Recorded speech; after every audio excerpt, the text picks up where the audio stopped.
April 5th, 2020. Good afternoon. It's Sunday. It's getting warmer in Ohio.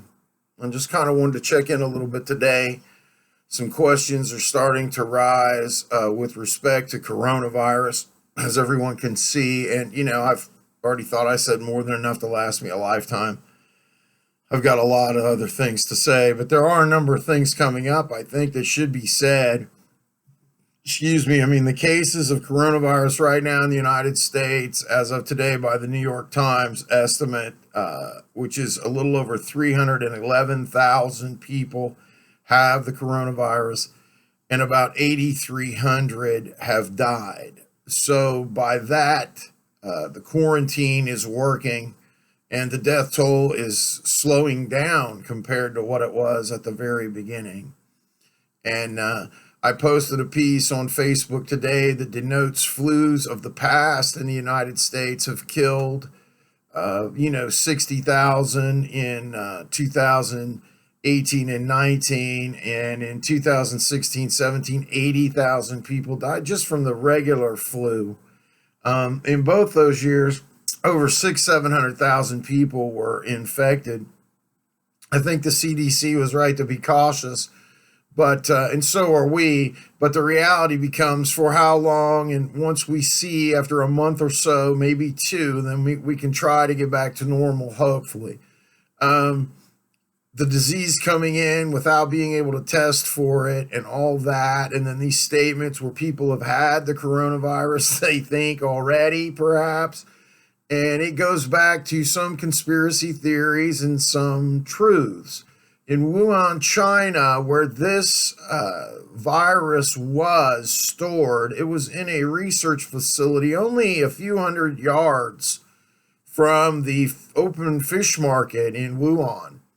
And they think that's how it got in around the Chinese New Year somehow. And on top of it, there are links that show, conspiracy-wise, that coronavirus 19 was created in the United States. And we know now, no matter how it turns out, how it came about, that it's an excellent demonstration in bio-warfare. And we know there is a bio-warfare installation in Wuhan, China.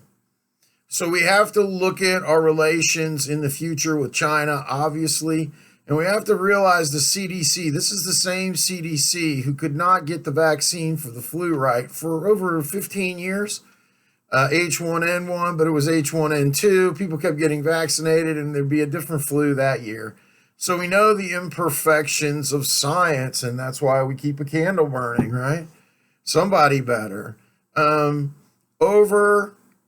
Godlike tendencies in science are sort of what put us here. Humans dealing with the disease, they have no control over it. It's a rampant virus. It's true. Smallpox, for example, is isolated in a lab somewhere. Smallpox still exists in a lab, isolated, on ice, so to speak. Humans need to realize this. The real world is a lot different than the one on the internet.